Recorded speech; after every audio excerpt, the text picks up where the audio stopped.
Salam uşaqlar. Bu gün sizə limit mövzusunu həm həyati situasiyalarla, həm də yazılı şəkildə izah edəcəm. Deməli, əslində biz limiti öz həyatımızda da demək olar ki, görürük. Yəni yaşadığımız ömür boyunca limit həyatımızdadır. Yəni necə? Məsələn, biz məktəb dövründə mən qarşımıza məqsəd qoyuruq. 11-ci sinifə çatıb, məktəbi bitirib, universitetə daxil olmaq istəyirik. Fikirləşirik ki, universitetə daxil olsaq, həyatımızda yəni, hər şey yoluna düşəcək. Amma imtahan veririk, universitetə giririk, sonra artıq universitetə girəndən sonra hədəfimiz dəyişir. Elə bilirik ki, biz artıq o hədəfə çatdıq, universitetə girdik. Amma o balı toplayıb universitetə girəndə hədəfimiz artıq yenidən dəyişdi. İndi fikirləşirik ki, universiteti qutaraq, bir işə düzələk, yəni bir işimiz olsun. Ondan sonra hər şey yoluna girəcək. Universitetdə qutarırıq, işə də giririk, amma hədəflər bitmir. Bu da əslində limit də belə bir şeydir. Yəni limitdə xüsusi bir son nöqtə yoxdur. Yəni limitin məqsədi odur ki, sonuncu nöqtəyə biz fokuslanmırıq. O nöqtəyə gələndəki yola fokuslanırıq. Yəni biz istədiyimiz hədəfə çatana qədər nələr eləmişik? Universitetə girmək üçün məktəb dövründə oxumuşuq, çalışmışıq. Universitetə girəndən sonra imtahanlardan keçmişik. İşə girənə qədər yəni hər yerə CV-lər vermişik və ya yenidən imtahan vermişik, müəllim olmaq istəyiriksə və ya başqa bir sənət. Yəni limitin məqsədi odur ki, biz yəni bir nöqtəyə fokuslanmırıq da. O həmin nöqtəyə çatmaq üçün müəyyən addımlar atırıq. O bizim atdığımız addımlar da bizi elə bilirik ki, o hədəfə çatacağıq, amma hədəfə çatanda görürük ki, hədəf sonsuzdur. Yəni biz bu gün bunu istəyiriksə, o hədəfə çatanda artıq bizim hədəfimiz getdikcə yüksəlir. Yəni ona görə limitdə də belə bir şey var ki, biz həmişə 1-ə yaxınlaşmaq istəyirik. Yəni 1 tama. Bizim məqsədimiz həmişə o qarşımıza qoyduğumuz məqsədə çatmaqdır. Amma gəlirik o məqsədə yaxınlaşanda görürük ki, o məqsəddən daha yüksəyi də var. Yəni artıq bu bizi qane eləmir. Deyirik ki, yox, ondan biraz da yüksəyinə, ondan biraz da yüksəyinə. Limitdə də məsələn elə misallar olur ki, yəni misallar üzərindən gedək. Bir dəqiqə. Tutaq ki, fx bərabərdir. Bu arada yəni həyatda da qarşımıza qeyri-müəyyənliklər çıxır da. Gedirsən, hədəfə çatırsan, görürsən ki, yəni hələ ora çatmamışdan o hədəf sənə o qədər gözəl görünür ki, elə bilirsən ora çatdın, hər şey düzələcək. Amma bəzən çatdığımız yer bizi qane eləmir. Görürük ki, o bizə yəni zövq vermədi və ya pis bizim üçün, yəni həyatımız üçün yaxşı bir yer deyil, yaxşı bir addım deyil. Ona görə onun ətrafından fırlanıb yeni bir hədəfə doğru yola çıxırıq. Burada da məsələn bu misalda da normalda bu bir funksiyadır da. Bu funksiyada bizə desək ki, x bərabərdir 2 nöqtəsindəki həllini tap, x-in 2 nöqtəsindəki qiyməti. Götürüb x-in 2 qiymətini x-ların yerinə qoysaq, baxın biz bilirik ki, bu formada 0 bölünsün 0 deyə, yəni bir həll yoxdur. Yəni bu qeyri-müəyyənlikdir bunun həlli. Görürsə elə bir ki, bu hədəfə çatdıq, gördük ki, yəni bu bizim üçün xeyirli deyil, yaxşı deyil. Deyirik ki, yəni onda limitdən istifadə edək. Yəni bu yolu keçək, başqa bir hədəfə addımlayaq. Bunun normal halda həlli yoxdur. Yəni qeyri-müəyyənlik sayılır 0/0. Amma bunun limiti odur ki, limit axı bir nöqtə deyil, yəni o nöqtənin ətrafıdır. Yəni biz bu nöqtəyə imenini fokuslanmırıq, onun ətrafında fırlanırıq. Yəni yoldur limitin məqsədi. Ona görə yazırıq ki, biz x burada 2-yə yaxınlaşanda, x özümüzük də elə bil ki, biz nəyəsə yaxınlaşırıq hədəfə. X 2-yə yaxınlaşanda bu ifadə x kvadratı minus 4 bölünsün x minus 2-nin limitini tapırıq indi. Burada nə edirik? Normalı yenə 2-ni götürüb yerinə qoyanda 0/0 alınır. Bu qeyri-müəyyənlikdir. Amma biz buradakı ifadəni, verilən funksiyanı sadələşdirsək, görürsünüz, maniyələrdir. Bunu sadələşdirsək, görərik ki, getdiyimiz hədəfə yaxınlaşırıq. Baxaq görək. Yazıram yenə limit x yaxınlaşır 2-yə. X kvadratı minus 4, x minus 2, x plus 2'nin açılışıdır. Bölünsün x minus 2. Burada x minus 2'lər ixtisar gedər. Qalar limit x yaxınlaşır 2'yə. Artıq kəsir xətti qalmaz. X plus 2 ifadəsi qalar. Gətirib burada x 2'yə yaxınlaşır deyirik axı. Amma tam 2'ni alır demirik. Sadəcə onun yerinə qoyub baxırıq. Limit, əslində limitə ehtiyac yoxdur da. X-in 2 qiymətini gətirib yerinə qoysam, 2 üstə gəl 2 nə eləyəcək? 4. Deməli, bunun limiti 4'ə bərabərdir. Bu yenə deyirəm, bu 4 sırf imenli bu axır nöqtə 4 qiymətini almaq demək deyil. 4'ə yaxınlaşmaq deməkdir. Yəni, x 2'yə yaxınlaşanda bunun ifadənin qiyməti də 4'ə yaxınlaşır. 4 qiymətinin özünü almır. Necə ki, bayaq çəkdiyim misalda biz həmin nöqtəyə, məsələn, qarşımıza qoyduğumuz məqsədə çatırıq, amma o məqsəddən daha bir yeni məqsəd ortaya çıxır. Sırf o nöqtəyə çatdıq, dayanmırıq da. Bu da belə. Yəni, sırf 4 qiyməti ilə bu razılaşmır. Onun ətrafında fırlanır. Bu da belə bir şeydir. Demək, bu belə bir misalı çəkdik. Başqa bir misala baxaq. Sonra sağ və sol limitlər var. Sağ və sol limit. Yəni sağ limitdə sol limitə deyirik ki, x yaxınlaşır. Yaxşı da. X yaxınlaşır A-da. A-nın üstündə mənfi yazılır. Yəni sol tərəfdən yaxınlaşır. Bu da nə deməkdir? Loru dildə belə deyək də. Məsələn, güzgü misal çəkə bilərik. Tutaq ki, biz güzgüyə baxırıq, özümüzü görürük də güzgüdə. Barmağımızı belə uzadırıq. Tutaq ki, hal-hazırda kamerada mən barmağımı belə uzadıram. Elə bil ki, qarşımdakı da mənə uzadır da barmağını. Eyni nöqtəyə bu barmağımızı uzadırıq. Amma mən bunu belə ekrana dəydirsəm, baxın, arada, yəni mən kameraya barmağımı uzadıram da, elə bil ki, qarşımdakı da, yəni özümün əksim. O da mənə uzadır. Eyni nöqtəyə mən elə bir biz qoyuruq barmağımızı. Həmin o eyni nöqtə. Biri elə bir ki, mən sağdan yaxınlaşıram və ya mən soldan yaxınlaşıram, o sağdan yaxınlaşır kimi düşünək. Və ya, tutaq ki, bir divardır. Divarda bir tərəfindən maşın belə gəlir, digər tərəfindən də maşın belə gəlir. Elə bir ki, bu divardır da, bu ortada divar var. Əgər maşınlar ikisi də eyni nöqtəyə gəlib çatmaq istəyirsə, burada bu sol limitdir, bu sağ limitdir. Yox, məsələn, maşının biri eyni divardır, eynidir, amma bu maşın gəlib buraya çatmaq istəyir. Digər maşın gəlib aşağı bu nöqtəyə çatmaq istəyir. Artıq burada bunların çatmaq istədiyi nöqtələr fərqlidir. Ona görə burada sağ və sol limitdən danışa bilmirik. Yəni, sağ və sol limitdə elədir ki, sol tərəfdəki də, sağ tərəfdəki də eyni qiymətə, eyni nöqtəyə fokuslanmalıdır. Yəni, eyni qiyməti almalıdır. Burada da belə, sol tərəfdən yaxınlaşanda A üstü mənfi yazılır. Sağ tərəfdən yaxınlaşanda A müsbət yazılır. O ədəd oxunda da belə deyil idi. Sol tərəf mənfi, sağ tərəf müsbət idi də. Yəni, belə düşünürdük ədəd oxunu ağlımıza gətirsək. Yəni, demək istəyirəm ki, limitin, əgər limit x yaxınlaşır A üstü mənfi ilə burada bərabər olmalıdır limit x yaxınlaşır A üstü müsbətə. Yəni sağ və sol limitlər bir-birinə bərabər olmalıdır. Başqa nə deyə bilərik burada? Misalları.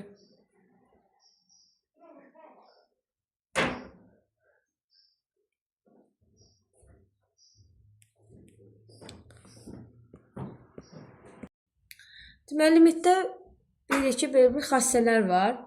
Birinci xassə toplama və çıxma xassəsi. Toplama və çıxma.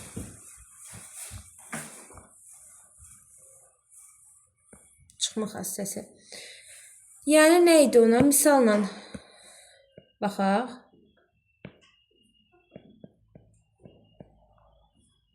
Yəni, iki funksiyanın cəminin limiti, onların limitləri cəminə bərabərdir və ya fərqi yoxdur. Yəni, fərqinin limiti limitləri fərqinə bərabərdir. Elə bir ki, iki maşın eyni nöqtəyə gəlirsə, onların toplam sürəti də o nöqtədəki limitlərin cəmidir də. Yəni məsələn, bayaqdan maşın misalı ilə getdikdə, burada bir dənə misal yazaq. X kvadratı tutaq ki, üstə gəl 3x. Bunun limitini tap deyirsə, bu cəmdir də. Bunları ayrı-ayrı limitlərini tapıb toplaya bilərik.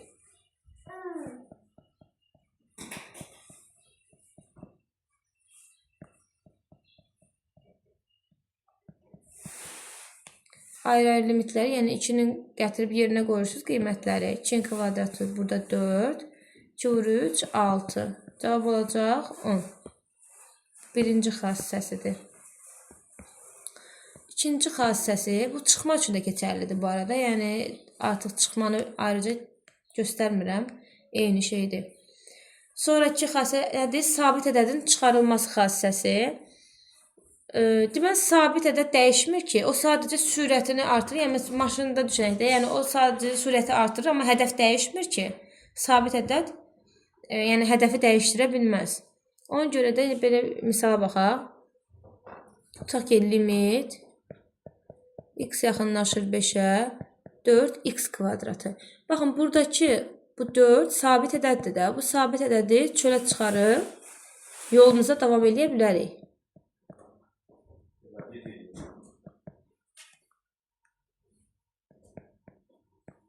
Burada da 5'i yerine qoysam, 5'in kvadratı 25. Bunu da vuranda olur 100. Deməli, hədəfimiz, limitimiz 100'ə yaxınlaşır qiyməti. Amma 100 qiymətini heç vaxt almır, limit olduğu üçün. Sonra, vurma xassəsi. Hasilin limiti, limitlərinin hasilinə bərabərdir. Əslində, toplama ilə çıxma ilə eynidir. Yəni, ayrı-ayrı limitlərinin hasilinə bərabərdir. Tutaq ki, limit Gədə. Misal bir dənə daha.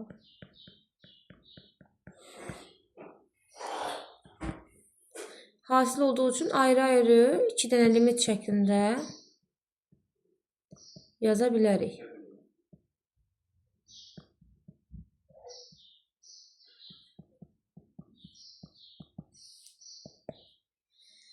Birincisində 3 alınır, ikincisində 4. Bu da olacaq 12. Bu da belə. Bölmə xassəsi nisbətin limiti. Əgər məxrəc sıfıra bərabər olmayacaqsa, bu elə bir ki, buna diqqət yetirmək lazımdır da. Məxrəci sıfıra çevirməyəcəksə, ayrı-ayrı limitləri nisbəti şəklində yaza bilərik burada. Bu önəmli bir faktordur ki, məxrəc sıfıra çevrilməməlidir. Deməli, yazaq burada limit x yaxınlaşır 1'ə, x üstə gəl 5, x üstə gəl 2. Ayrı-ayrı limitlərin nisbəti kimi yaza bilərəm bunu.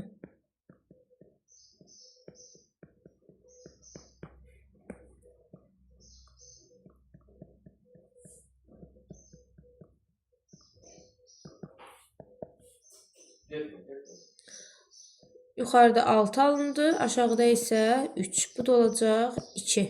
Deməli, nisbətin limitini də ayrı-ayrı hesablaya bilərik.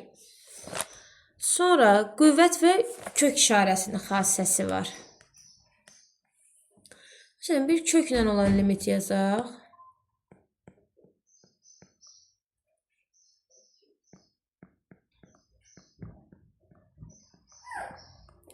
Bunu hesablamaq üçün limit kökün altına girir. Yəni kök altında limit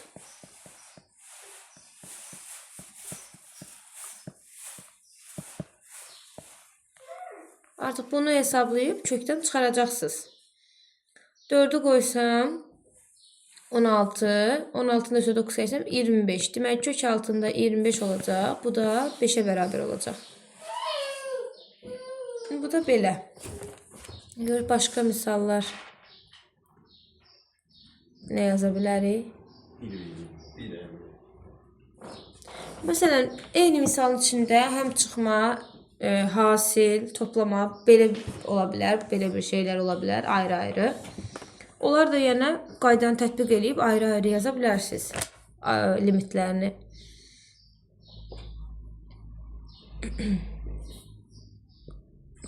Bayaq belə bir söz işlətdim ki, bölmədə sıfıra bərabər ola bilməz də, ya qeyri-müəyyənlik alına bilməz, ya sırf məxrəc sıfıra bərabər olmaz.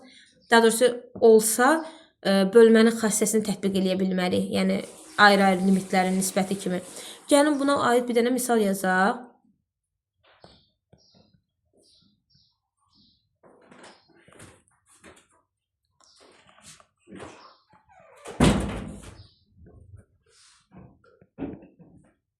Sanki belə bir misal yazmışam. Biz bayaq dedik ki, limitin xassəsinə görə sürətin limiti bölünsün məxrəcin limiti kimi yazaq deyə. Amma dedim ki, yalnız məxrəcin sıfır olmadığı halda bunu eləyə bilərik. Görürsünüz ki, 7-ni x-in yerinə 7 qoysam, məxrəc də sıfır olar, surət də. Yəni bu qeyri-müəyyənlik halında. Elə bir ki, bayaq dedim ha, maşın gedir. Elə bir burada bir çuxur yarandı. Həmin nöqtədə maşın çuxura düşdü də, belə düşünə bilərik.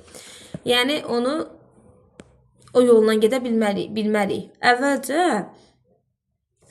yol düzəltməliyik də. Yəni yolumuzdakı maneələri aradan qaldırmalıyıq. Yolumuzu düzəltməliyik. Ona görə nə etməliyik? Bunu sadələşdirək. Limit x yaxınlaşır 7-yə. Surətdəki ifadəni x minus 7, x plus 7 şəklində yazsaq. Bunlar ixtisar gedər. Qalar. X yaxınlaşır 7. X üstə gəl 7. 7-ni də aparıb yerinə qoysaq, olacaq 14. Bu da belə. Yəni bu tip misallarda kör-köranə surətin limiti bölünsün məxrəcin limiti kimi yaza bilmərik. Diqqətli olmaq lazımdır. Yox, bəs gəl. Gəl gedirik. Burada müəyyən düsturlar var. Məsələn, birinci olaraq veriblər ki, limit n yaxınlaşır 0 olanda yazıblar ki, a bölünsün n bərabərdir sonsuzluq. Bu nə deməkdir? Burada ki, bu a sabit hər hansı bir ədəddir də. Tutaq ki, 3-dür, 2-dir, hər hansı bir ədəddir. Buradakı n sıfıra yaxınlaşır. Biz bilirik ki, yəni sıfır qiymətini alır demək deyil o. Sıfıra yaxın bir ədəd. Sıfıra yaxın o qədər ədəd var ki, sonsuz da, yəni sonsuzdur. 0 tam, nə bilim, 10-da 1, 0 tam, 1000-də 1, 0 tam, nə bilim, 99. Belə, yəni ki, sonsuz sayda mən istədiyim ədədi yaza bilərəm də bura, elə deyil. Hər hansı bir sabit ədədi sonsuz bir ədədlərə böləndə hər halda bunun sonu yoxdur ki, orada da sonsuz bir ədəd alınacaq da. Burada yəni n-in qiyməti sonsuz saydadırsa, sabit bir ədədi istədiyimiz ədədlərə bölə-bölə gediriksə, axırda cavab da sonsuzluğa yaxınlaşacaq. Yəni bunun bir sonu yoxdur. Davam edəcək sonsuza qədər bölməyə. Ona görə limit n sıfıra yaxınlaşanda a bölünsün n sonsuz qiymət alır. Sonsuzluğa yaxınlaşır. İkinci nə idi? İkinci qayda. İkinci qaydada a vurulsun sonsuzluq yazılıb, bərabərdir sonsuzluq. Əslində bu da eyni bir şeydir. Yenə deyirəm, burada yəni sabit bir ədədi sonsuzluğa vuranda əlbəttə ki sonsuzluq alacaq. Bunu məsələn nə ilə misal göstərə bilərik? Elə bir ki okeandır. Okeanda yəni sonsuz sayda bu okeanların sonu yoxdur ki, sonsuz sayda su damlası var. Gətirib mən ora 5 damcı su töksəm, nə bilim 4 stəkan su töksəm, nə fərqi yoxdur. Yəni istəsəz 1 kamaz su tökün, fərqi yoxdur. Yenə orada sonsuz sayda su damlası olacaq da. Nə dəyişəcək ki orada? Yenə biz o su damlalarını saya biləcəkmi? Yox. Yenə sonsuzluq alınacaq orada. Sonra 3-cü qayda. Limit n yaxınlaşır sonsuzluq, n bölünsün a bərabərdir sonsuzluq. Bu ilk qayda ilə əslində eynidir. İndi bu dəfə n sonsuzluğa yaxınlaşır.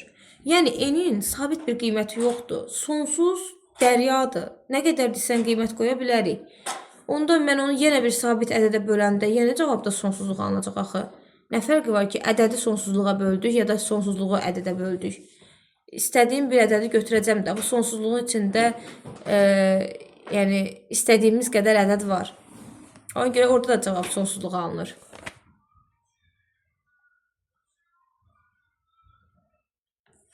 Yəni göydəki ulduzlarla misal çəkmək olar. Göydəki ulduzların sonu var, yoxdur. Mən götürüb göydəki ulduzları neçəsə adam arasında, tutaq ki 5 adam arasında bölmək istəyirəm. Deyə bilərik ki, hə sənə bu qədər düşdü, buna bu qədər düşdü. Hamıya sonsuz sayda düşəcək də. Yəni xüsusi bir rəqəm deyə bilmərik də. Falan kəsə 5 dənə düşdü, 3 dənə düşdü. Sonsuzluğu bölürük. Hamıya sonsuz sayda düşəcək.